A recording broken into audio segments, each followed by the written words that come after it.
Halo teman-teman semuanya, kita berjumpa lagi di pembelajaran kita kali ini. Hari ini kita akan membahas tentang distribusi normal. Kita akan membahas berbagai macam tipe soal distribusi normal. Oke, kita lihat soal pertama ya.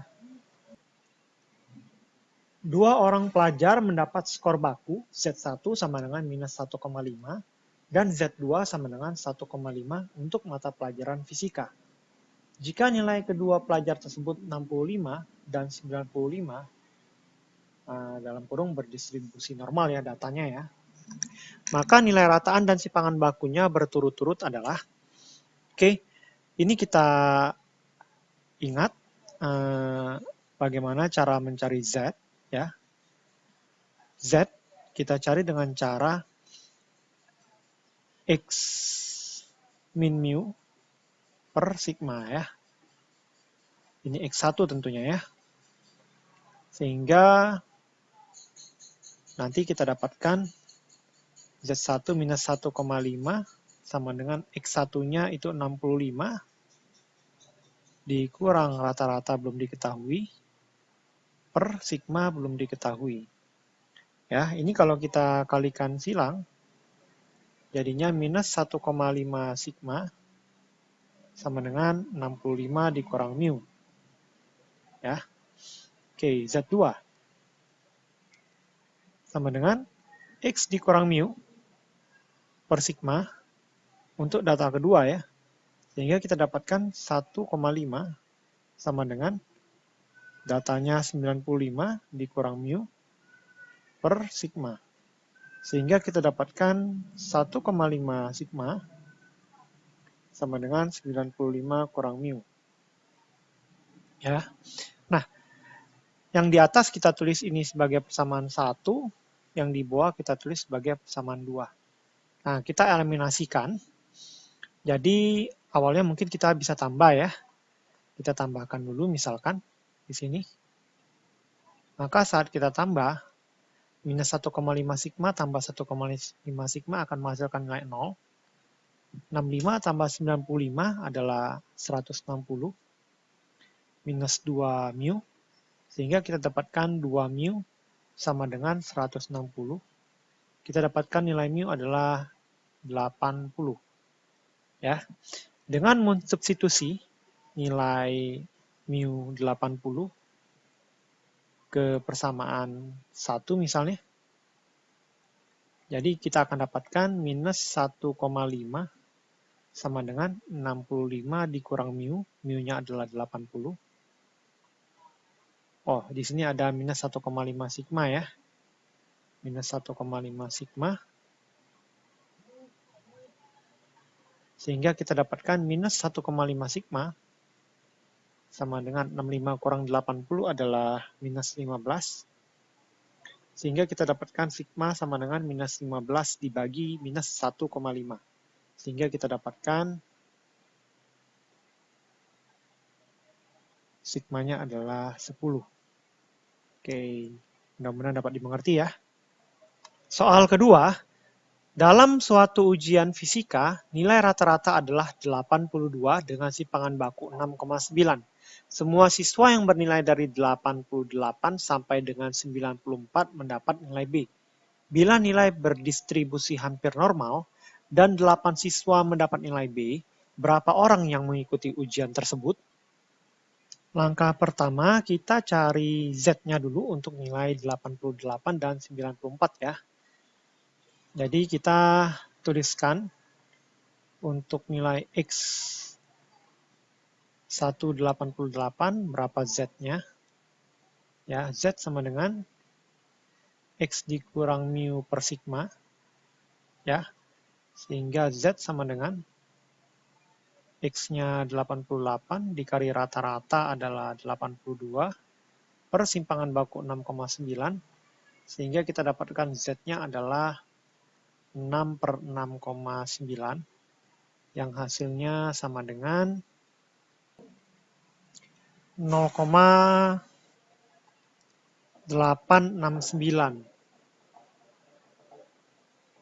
Oke, untuk X2-nya 94. Oke, kita cari nilai Z-nya, sama dengan X dikurang mu, 94 dikurang rata-rata 82, dibagi dengan 6,9, kita dapatkan 12 per 6,9, ya, sehingga nilai Z2 ini adalah 1,739, ya. Oke, ini kita bulatkan 1,74, yang Z1 kita bulatkan 0,87, ya, dua angka di belakang koma. Jadi kalau kita tuliskan nilai peluang nilai 88 kurang dari X kurang dari 94, kalau kita ubah dalam bentuk Z, maka akan menjadi P 0,87 kurang dari Z kurang dari 1,74. Ya. Nah, ini yang mau kita cari dulu peluangnya berapa. Itu ya. Oke. Kita cari dulu misalkan ini 0,87, misalkan kita gambar dulu. Ya. Titik tengahnya di sini adalah 0. Maka kalau Z 0,87 ada di sini,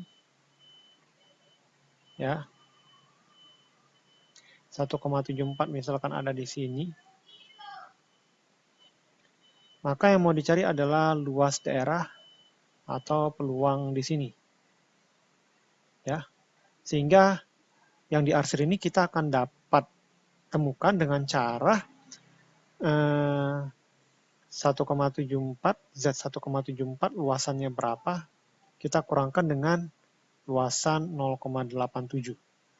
Oke, kita cari dari tabel Z, ya, kita lihat di Z 1,74, di Z 1,74,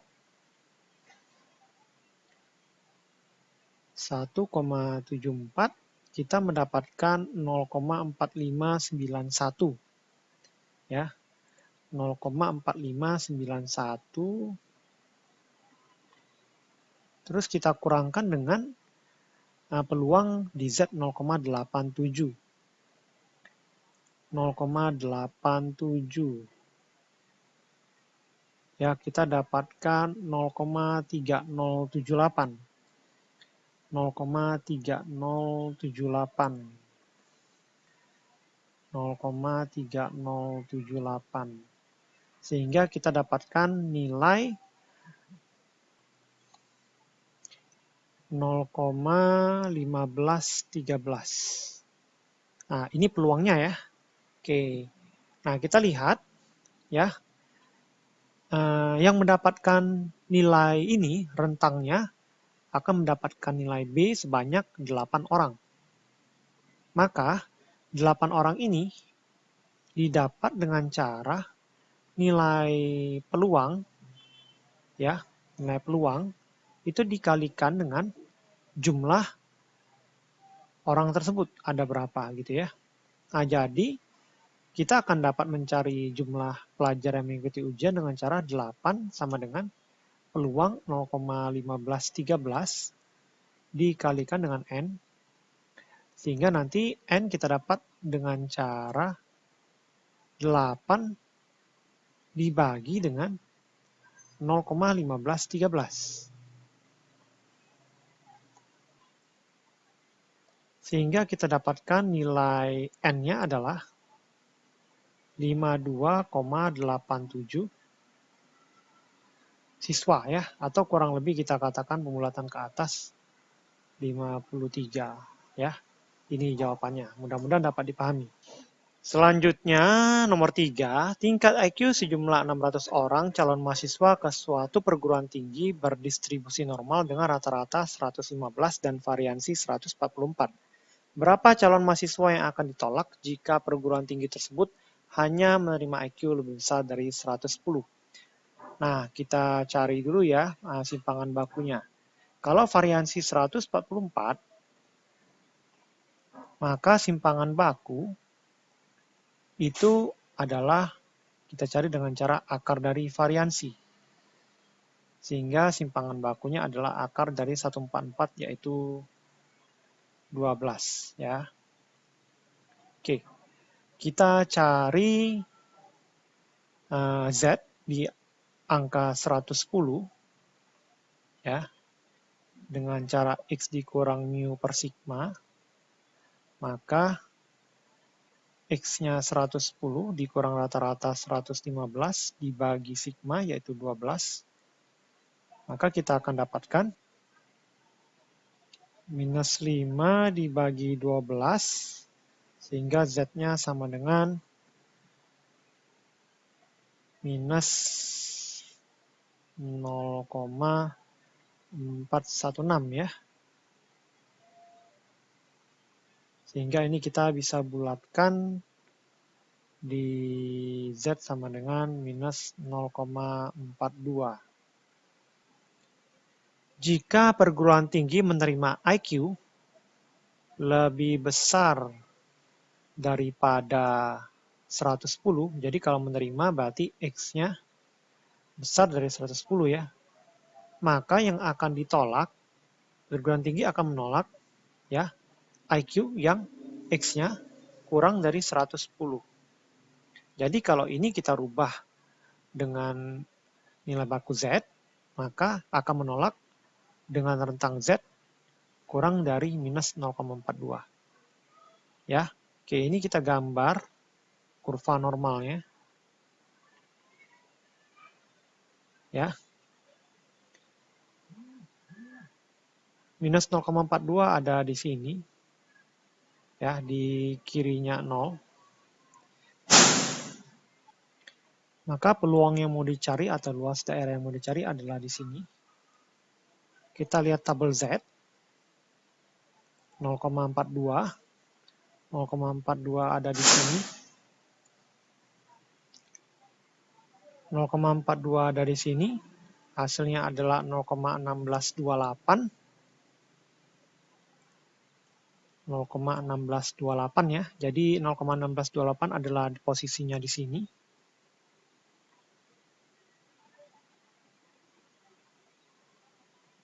Sehingga luas yang diarsir adalah peluangnya adalah 0,5 dikurang 0,1628 yaitu sama dengan 0,3372 atau 33,72%. Nah, jumlah calon mahasiswanya bisa kita lihat dengan cara 0,3372 kita kalikan dengan jumlah pesertanya 600 sehingga kita dapatkan 202,32 atau kita bulatkan menjadi 202 orang pelamar gitu ya. Mudah-mudahan dapat dipahami. Contoh 4, suatu pengukur dipakai untuk menolak semua suku cadang yang ukurannya tidak memenuhi ketentuan 1,5 plus minus D. Diketahui pengukuran tersebut berdistribusi normal dengan rataan 1,5 dan simpangan baku 0,2.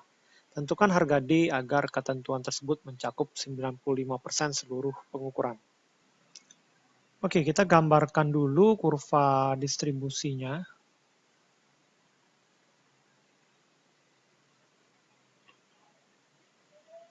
Oke. Jadi misalkan kalau rata-ratanya 1,5 ada di sini ya. Berarti di kiri di sini adalah 1,5 kurang D. Dan di kanan sini adalah 1,5 tambah D. Nah, maka dari itu peluang 95% berada di sini. Sehingga simetris terhadap pertengahan ya. Nah, maka peluang 95% ini nanti kita bagi 2. Sehingga kita dapatkan nilai 47,5% atau 0,475. Ya. Nah, sehingga kita mencari salah satu saja, misalkan yang di sisi kanan. Ya, yang di sisi kanan kita cari ya 0,475.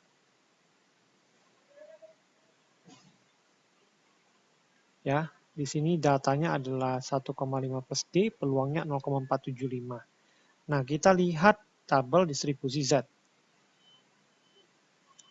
0,475 kalau kita lihat posisinya ada di sini, sehingga nilai Z-nya adalah 1,96. Sehingga Z-nya kita dapat 1,96. Nah, 1,9 ini adalah sama dengan 1,5 ditambah D itu sebagai X ya. Oke, kita ingat dulu rumusnya ya. Rumus Z adalah X dikurang mu per sigma ya. Jadi X itu sebagai data, X sebagai datanya ya. Datanya tadi adalah 1,5 ditambah D dikurang dengan rata-rata yaitu 1,5 dibagi sigma yaitu 0,2 sehingga nanti kita dapatkan 1,96 dikali 0,2 sama dengan 1,5 tambah D kurang 1,5 ya. 1,5-nya habis tinggal D. Sehingga kita dapatkan D-nya adalah 0,392. Gitu ya. Jadi untuk memahami grafiknya ya, di sini kita bisa anggap sebagai 1,5, tapi ini untuk nilai X-nya ya, nilai X yang belum dikonversi, tapi setelah dikonversi menjadi Z, ya, maka titik tengah ini akan menjadi 0, ya, dan ini menjadi titik yang baru, yang kita hitung sebagai Z1 atau Z2 di sini ya. Nah, di sini nilai Z kita hitung sebagai 1,5 tambah D, masukkan ke sini, gitu. Oke ya, mudah-mudahan dapat dipahami. Contoh 5, seorang pelatih atletik mencatat bahwa waktu rata-rata pelari putra untuk jarak 1 km adalah 4,5 menit dengan deviasi standar 1,25 menit. Bila waktu lari ini dianggap berdistribusi normal, tentukanlah harga kas demikian sehingga 80% pelari putra mencatat waktu lari antara 4,5 kurang K dan 4,5 tambah K. Oke, sama seperti soal sebelumnya, kita bisa gambar kurva distribusinya. Jadi kalau di sini adalah rata-ratanya, yaitu 4,5 menit, ya. Maka di sini kita anggap sebagai 4,5 kurang K. Dan di kanan kita anggap sebagai 4,5 tambah K. Itu ya. Nah, maka bila luasannya adalah 80%, ya, luas dari kedua ini totalnya 80%, maka satunya, luasan ini adalah 40%. Ya, atau 0,4. Oke, sehingga kita cari 0,4, peluang di 0,4 atau luas 0,4 itu dipenuhi untuk Z sama dengan berapa? Kita cek melalui tabel Z. Untuk peluang 0,4 yang paling mendekati adalah nilai 0,3997 dipenuhi oleh Z 1,28. Jadi Z-nya adalah 1,28. Ya, jadi di sini Z-nya adalah 1,28 atau di kiri itu minus 1,28 juga sama. Di tengah 0 jadi Z-nya ya. Oke. Tadi kita mengambil Z di kanan di contoh sebelumnya. Nah, sekarang kita coba ambil Z yang di kiri ya. Jadi Z itu sama dengan minus 1,28 ya. Rumus Z kita tahu adalah X dikurang mu per sigma. Oh ya, saya tadi katakan kita coba ambil Z yang minus ya. Jadi kita ganti di sini Z-nya kita ambil minus saja ya. Ya, jadi minus 1,28 sama dengan Di posisi Z yang minus 1,28, maka X-nya adalah 45 dikurang K. Jadi kita masukkan 4,5 dikurang K, dikurang rata-rata mu-nya adalah 4,5 juga, dibagi sigma yaitu 1,25, maka kita dapatkan minus 1,28 dikali 1,25 sama dengan 4,5 kurang K dikurang 4,5. Sehingga kita dapatkan minus 1,6 sama dengan minus K. Sehingga kita dapatkan K 1,6. Oke, mudah-mudahan dapat dipahami ya. Nomor 6, probabilitas seseorang untuk sembuh dari penyakit kanker dengan diberikan obat terapi adalah 60%. Jika diambil 8 orang yang terjangkit penyakit tersebut secara acak, hitunglah probabilitas tidak lebih dari 2 orang sembuh. B. Hitunglah rata-rata dan simpangan baku untuk pasien yang sembuh. Oke, kita jawab yang A ya. Untuk yang A, probabilitas tidak lebih dari 2 orang sembuh, maka diperbolehkan orang yang sembuh jumlahnya adalah tidak ada atau 0, atau juga boleh 1 orang, atau juga boleh 2 orang yang sembuh. Tapi tidak boleh 3. Kalau 3 kan lebih dari 2. Tidak lebih dari 2 berarti 2 boleh. Bila kita misalkan peluang sembuh adalah P, yaitu 60%, maka peluang tetap sakit atau gagal ya, yaitu Q, itu sama dengan 40%. Di mana 60% sama dengan 0,6 dan 40% sama dengan 0,4. Maka peluang di mana X kurang dari atau sama dengan 2 orang, itu sama dengan, kita tuliskan ya, dari 8 orang, sembuh 0 orang, ya, dikalikan peluang sembuhnya 0,6, orang yang sembuh 0 orang, ya, peluang sakit 0,4, ya, sisanya adalah 8 orang, ditambah dengan 8C1, dikali 0,6 pangkat 1, kali 0,4 pangkat 7, ditambah 8C2, kali 0,6 pangkat 2, kali 0,7 pangkat 6, gitu ya. Jadi kalau ada 2 orang yang sembuh, maka sisanya 6 orang yang sakit, begitu. Sama dengan 8C0 bernilai 1, 0,6 pangkat 0 nilainya 1, 0,4 pangkat 8 bernilai 0,00065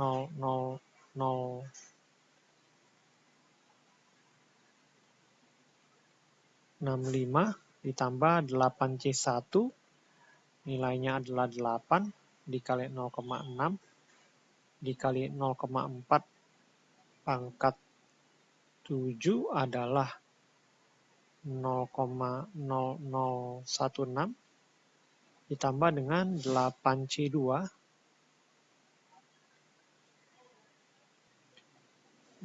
8C2 bernilai 28 dikalikan 0,6 pangkat 2 0,36 sedangkan 0,7 pangkat 6 bernilai 0,1177 sehingga disama dengan kita hitung. Oke, ralat ya, ini 0,4 pangkat 6 ya. Sehingga di sini kita ada kesalahan. Hitung 0,4 pangkat 6 bernilai 0,004096. Sehingga kita dapatkan perhitungannya 0,00065 tambah 0,00768 tambah 0,041 menjadi 0,04933. Itu ya. Kita lanjutkan ke B. Untuk data distribusi binomial yang mau dihitung ditransformasikan ke distribusi normal, maka nilai rata-rata bisa kita cari dengan cara banyaknya data N dikalikan dengan peluang sukses. Sehingga kita dapatkan N8 orang, peluang sukses 0,6, maka kita akan dapatkan nilai rata-ratanya adalah 4,8. Oke, untuk simpangan baku, sigma, bisa dicari dengan cara akar N jumlah data dikalikan P peluang sukses dikalikan Q peluang gagal. Sehingga kita dapatkan jumlah datanya ada 8, dikali peluang sukses 0,6, peluang gagalnya 0,4, peluang gagal didapat dari 1 dikurang P ya, 1 kurang peluang sukses.